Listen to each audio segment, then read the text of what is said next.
Livro dos Médiuns, segunda parte das Manifestações Espíritas. Capítulo 1. Ação dos Espíritos sobre a Matéria. Não esqueçam de ler antes o Livro dos Espíritos. Excluída a interpretação materialista, ao mesmo tempo rejeitada pela razão e pelos fatos, resta apenas saber se a alma, após a morte, pode manifestar-se aos vivos. Assim reduzida à sua mais simples expressão, torna-se a questão bastante fácil. Poderíamos perguntar primeiro por que motivo os seres inteligentes que de alguma maneira vivem entre nós, embora naturalmente invisíveis, não poderiam demonstrar-nos a sua presença por algum meio? O simples raciocínio mostra que isso nada tem de impossível, o que já é alguma coisa. Essa crença, aliás, tem a seu favor a aceitação de todos os povos, pois a encontramos em toda parte e em todas as épocas. Ora, uma intuição não poderia ser tão generalizada nem sobreviver através dos tempos sem ter alguma razão. Ela é ainda sancionada pelo testemunho dos livros sagrados e dos pais da Igreja, e foi necessário o ceticismo e o materialismo do nosso século para relegá-la ao campo das superstições. Se estamos, pois, em erro, essas autoridades também estão. Mas estas são apenas considerações lógicas. Uma causa, acima de tudo, contribui para fortalecer a dúvida, numa época tão positiva como a nossa, em que tudo se quer conhecer, onde se quer saber o porquê e como as coisas funcionam, a ignorância da natureza dos espíritos e dos meios pelos quais podem manifestar-se. Conquistado esse conhecimento, o fato das manifestações nada apresenta de surpreendente e entra na ordem dos fatos naturais. A ideia que geralmente se faz dos espíritos torna a princípio incompreensível o fenômeno das manifestações. Elas não podem ocorrer sem a ação do espírito sobre a matéria. Por isso, os que consideram o espírito completamente desprovido de matéria perguntam, com aparente razão, como pode ele agir materialmente? E nisso precisamente está o erro, porque o espírito não é uma abstração, mas um ser definido, limitado e circunscrito. O espírito encarnado é a alma do corpo. Quando o deixa pela morte, não sai desprovido de qualquer envoltório. Todos eles nos dizem que conservam a forma humana e, com efeito, quando nos aparecem, é sob essa forma que os reconhecemos. Observamo-los atentamente no momento em que acabavam de deixar a vida. Achavam-se perturbados. Tudo para eles é confuso. Veem o próprio corpo perfeito ou mutilado, segundo o gênero de morte. Por outro lado, veem a si mesmo e se sentem vivos. Alguma coisa lhes diz que aquele corpo lhes pertencia e não compreendem como possam estar separados. Continuam a se ver em sua forma anterior, e essa visão provoca em alguns, durante certo tempo, uma estranha ilusão. Julgam-se ainda vivos. Falta-lhes a experiência desse novo estado para se convencerem da realidade. Dissipando-se esse primeiro momento de perturbação, o corpo lhes aparece como velha roupa de que se despiram e não querem mais. Sentem-se mais leves e como livres de um fardo. Não sofrem mais com as dores físicas e são felizes de poderem elevar-se e transpor o espaço, como faziam muitas vezes em vida nos seus sonhos. Ao mesmo tempo, apesar da falta do corpo, constatam a inteireza da personalidade. Têm uma forma que não os constrange, nem os embaraça, e têm a consciência do eu, da individualidade. Que devemos concluir disso? Que a alma não deixa tudo no túmulo, mas leva com ela alguma coisa. Numerosas observações e fatos irrecusáveis, de que trataremos mais tarde, demonstraram a existência do homem em 3 componentes. Primeiro, a alma ou o espírito, princípio inteligente em que se encontra o senso moral. Segundo, o corpo, invólucro material e grosseiro, de que é revestido temporariamente para o cumprimento de alguns desígnios providenciais. E terceiro, o perispírito, invólucro fluídico, semimaterial, que serve de liame entre a alma e o corpo. A morte é a destruição, ou melhor, a desagregação do envoltório grosseiro que a alma abandona. O outro envoltório desprende-se e vai com a alma, que dessa maneira tem sempre um instrumento. Este último, embora fluídico, etéreo, vaporoso, invisível, para nós em seu estado normal, é também material, apesar de não termos, até o presente, podido captá-lo e submetê-lo à análise. Este segundo envoltório da alma, ou perispírito, existe, portanto, na própria vida corpórea. É o intermediário de todas as sensações que o espírito percebe, e através do qual o espírito transmite a sua vontade ao exterior, agindo sobre os órgãos do corpo. Para nos servirmos de uma comparação material, é o fio elétrico condutor que serve para a recepção e a transmissão do pensamento. É, enfim, esse agente misterioso, inapreensível, chamado fluido nervoso, que desempenha tão importante papel na economia orgânica e que ainda não se considera suficientemente nos fenômenos fisiológicos e patológicos. A medicina, considerando apenas o elemento material ponderável, priva-se do conhecimento de uma causa permanente de ação, na apreciação dos fatos. Mas não é aqui o lugar de examinar essa questão. Lembraremos somente que o conhecimento do perispírito é a chave de uma infinidade de problemas até agora inexplicáveis. O perispírito não é uma dessas hipóteses a que se recorre nas ciências para a explicação de um fato.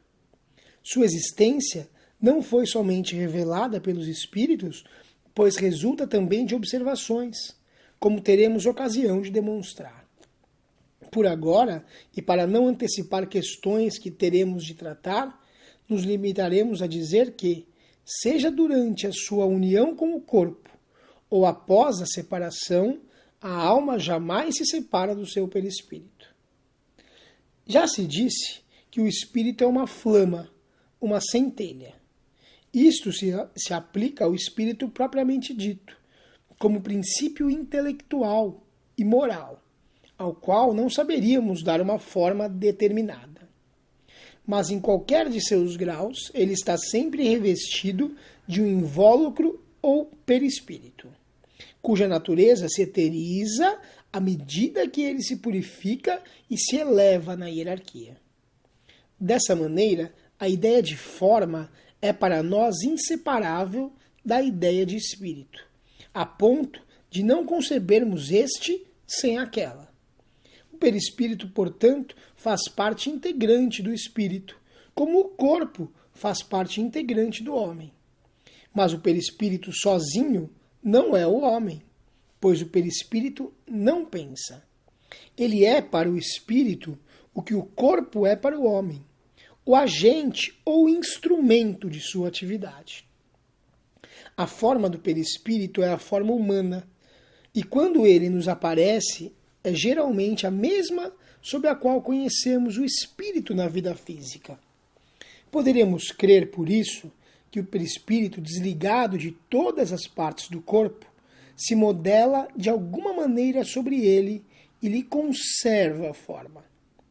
Mas não parece ser assim. A forma humana, com algumas diferenças de detalhes e as modificações orgânicas exigidas pelo meio em que tem que viver, é a mesma em todos os globos.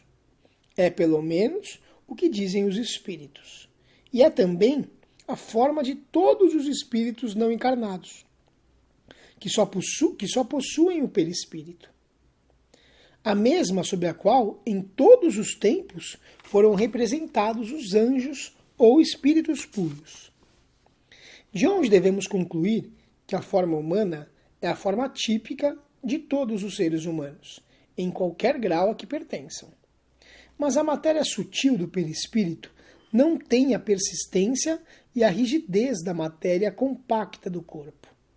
Ela é, se assim podemos dizer, flexível e expansível. Por isso, a forma que ela toma, mesmo que decalcada do corpo, não é absoluta.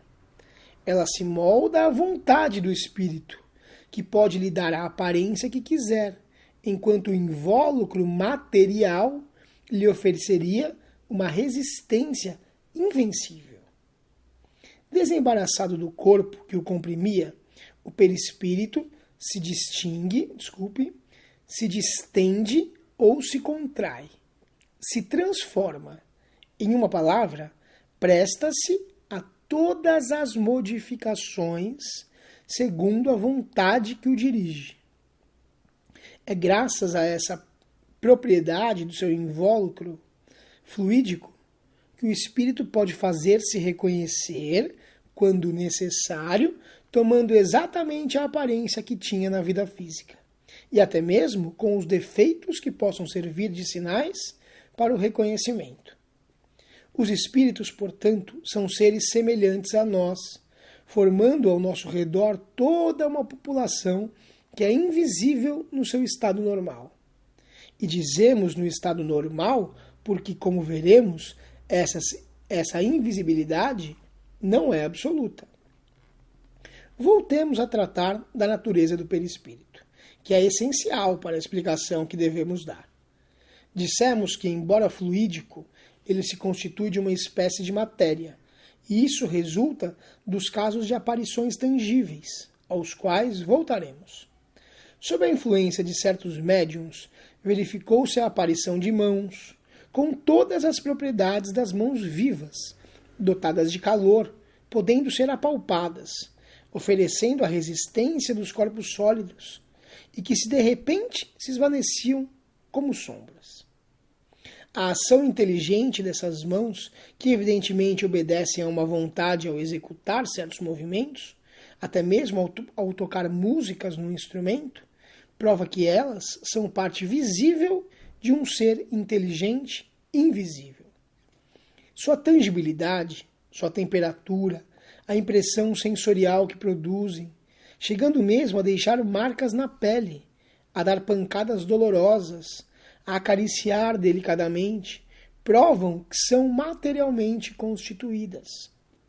Sua desaparição instantânea prova, entretanto, que essa matéria é extremamente sutil e se comporta como algumas substâncias que podem, alternativamente, passar do estado sólido ao fluídico e vice-versa. A natureza íntima do espírito propriamente dita, ou seja, do ser pensante, é para nós inteiramente desconhecida.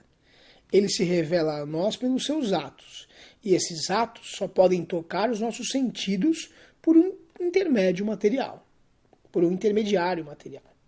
O espírito precisa, pois, de matéria para agir sobre a matéria. Seu instrumento direto é o perispírito, como o do homem é o corpo. O perispírito, como acabamos de ver, constitui-se de matéria. Vem a seguir o fluido universal, agente intermediário, espécie de veículo sobre o qual ele age, como nós agimos sobre o ar, para obter certos efeitos através da dilatação, da compressão, da propulsão ou das vibrações. Assim considerada, a ação do espírito sobre a matéria é fácil de admitir-se. Compreender-se, então, que os efeitos pertencem à ordem dos fatos naturais e nada tem de maravilhoso. Só pareciam sobrenaturais porque sua causa era desconhecida. Desde que a conhecemos, o maravilhoso desaparece, pois a causa se encontra inteiramente nas propriedades semimateriais do perispírito. Trata-se de uma nova ordem de coisas, que novas leis vêm explicar. Dentro em pouco, ninguém mais se espantará com esses fatos, como ninguém hoje se espanta do poder de comunicar-se à distância, em apenas alguns minutos, por meio da eletricidade. Talvez se pergunte como pode o espírito, com a ajuda de uma matéria tão sutil, agir sobre corpos pesados e compactos, erguer mesas e etc. Certamente não será um homem de ciências que fará essa objeção, porque sem falar das propriedades desconhecidas que esse novo agente pode ter, não vimos com os próprios olhos exemplos semelhantes? Não é nos gases mais rarefeitos, nos fluidos imponderáveis, que a indústria encontra as mais poderosas forças motrizes? Quando vemos o ar derrubar edifícios, o vapor arrastar massas enormes, a pólvora gaseificada elevar rochedos, a eletricidade despedaçar árvores e perfurar muralhas, que há de estranho em admitir que o espírito, servindo-se do perispírito, possa erguer uma mesa, sobretudo quando se sabe que esse perispírito torna-se visível, tangível e comporta-se como um corpo sólido?